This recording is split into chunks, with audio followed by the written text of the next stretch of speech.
get into it. So, obviously you just saw Gaethje versus Paddy Pimblett for the interim title.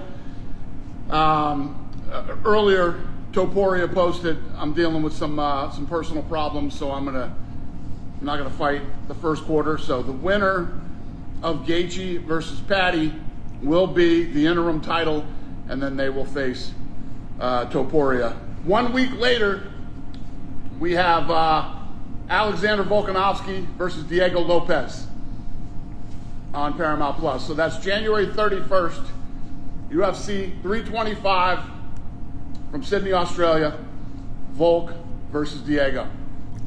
Did you hear him say anything about eating dirt? Yes, Mr. Bubble, I did hear him say that. For it is Arman Sarukian that is going to eat straight fistfuls of dirt. It is Lerone Murphy that will be enjoying a nice hefty portion of soil starting off the new year and the new UFC partnership era. I told you guys, I fucking told you they wanted Volk to lose. And here we are, genuinely, and I mean seriously. What on God's green earth are they smoking? Are they all standing next to the orb of confusion? How do you fumble things this badly?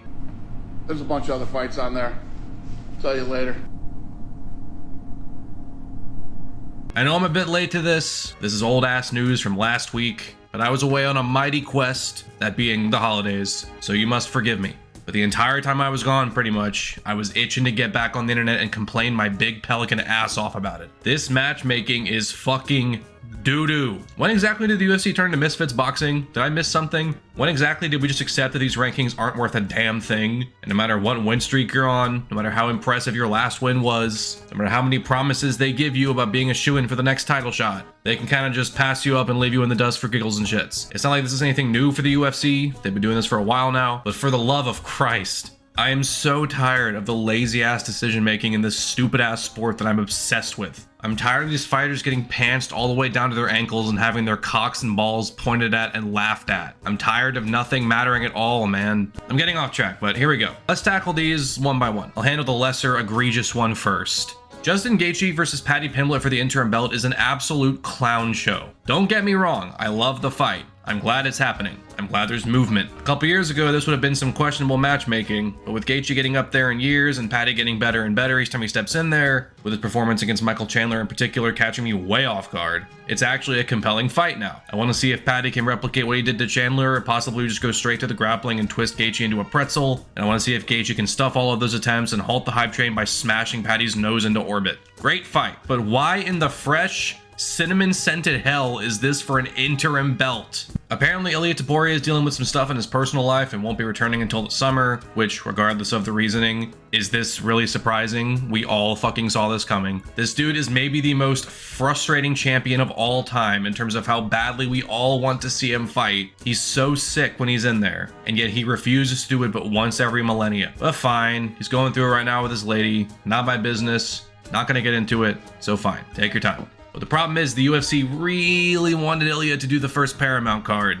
and it's basically common knowledge that they were just shelving him to see how things would shake out. But he ain't doing it, so they're like, well, shit, we can't have Kayla Harrison headline it, so fuck it, Paddy versus Gaethje for the interim. I understand the thought process, that makes sense. Makes enough sense if your champ is sitting out and talking about moving up again, and they're like, no! For God's sake, take your time, but you're defending your belt against the winner of this when you get back, goddammit. And you know, that's all well and good, but here's the problem. What was the point of doing Arman Sarukian versus Dan Hooker as a #1 contenders matchup at all? Why come off the back of Arman putting on the performance of his life and staking his claim as the best contender by far, stoking fan interest in the fight between him and Ilia, only to book this goofy shit right after? If they announced this before the outcome of that fight, or if that fight just didn't happen, then this announcement would be fine. Lightweight is a log-jammed mess, and I've advocated that fuck it, Arman's been out for over a year, let Paddy in there against Ilia. But that's no longer the case. Arman came back, he battered Hooker. It's the best matchup to make. Why not have him fight Paddy for the interim shot? Not fucking Gaethje, but nope.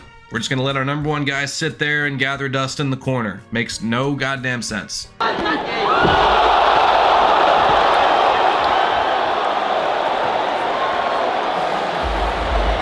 All right, right, next one. This one is of lesser importance, but still worth mentioning. Waldo Cortez Acosta versus Derek Lewis is a nightmare waiting to happen. We finally have an exciting contender up with the big boys. Big Waldo has done a great job making a name for himself, fighting damn near anyone and everyone. I was not a fan of this guy at all when he came on my radar. Taking Andrei Arlovsky at 1,000 years old to a boring decision and then smudging Rubelas to Spain right after. Ugh, this guy sucks eggs. But then he batters Ryan Spann, beats Spivak, loses a competitive fight against Pavlovich, and then most recently, he pulls through getting eye poked to shit by Ante Delija, only to plant his ass out cold with a thunderous overhand, and then comes in on incredibly short notice to take on Shamil Gaziev, and again, he knocks the dog shit out of him. In my eyes, this guy doesn't have to do a damn thing. Just wait on your title shot. It might be a while to wait for the outcome of Aspinall versus Gon 2, but I think he's deserved it at this point. When you come in on such short notice and save cards, you'd ideally be rewarded, at least you'd think so, especially when you land 2 first-round knockouts in a row. But instead, he gets number 11 ranked Derek Lewis. All of this momentum he's building, complete with him calling out Aspinall on the mic and creating some hype and intrigue, will be dashed against the bricks if Derek Lewis does what Derek Lewis does and nukes him with a right hand out of nowhere. It will all truly be for nothing if that happens. I'd probably pick Acosta to win at this point, but still, what the fuck? But don't get me wrong, I'm perfectly happy with Derek Lewis being a gatekeeper to the top 10. I'll never frown on a good Lewis knockout followed by him stripping and throwing his sweaty underwear into the crowd. Always a good time. But Waldo is ranked 5. He's basically 1 win away from getting in there for the strap. And again, you could just give it to him right now and I wouldn't be upset. Now, to be fair, this could have just been him begging to get a fight in again and get a bag and the UFC having nothing else for him but Lewis. It could very well be his own doing, but we don't really know that. All I know is, if Lewis knocks him out and then Gon beats Aspinall somehow, and we get those two fighting in a rematch for the belt in 2026, then I will legitimately blow my lid smooth off. Okay, here's the main one I wanted to get to. This is the real pisser right here. Volk is fighting Diego Lopez again after not even a year since their last fight, in what will likely be his retirement bout. I mean, that would make sense, he's getting old. Either he loses and it's clear that he's lost a step and he gets out with all his faculties intact like Poirier this year, or he retires on a high note with a win. Either way, he's the featherweight GOAT.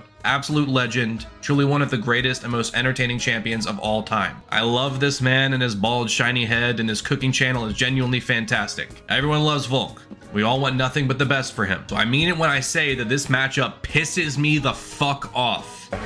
Against Lopez, obviously it's what the UFC wanted. You know, Volk will fight anyone.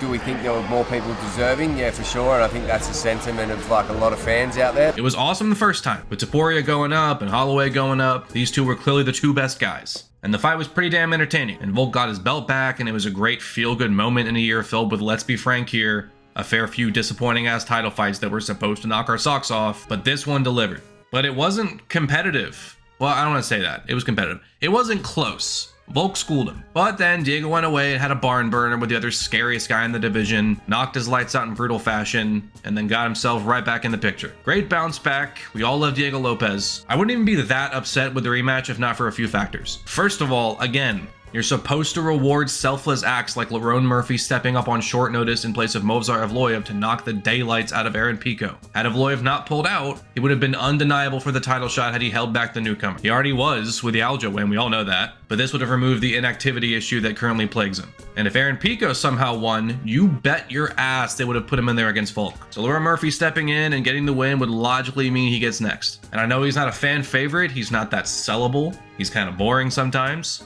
But this win was stunning.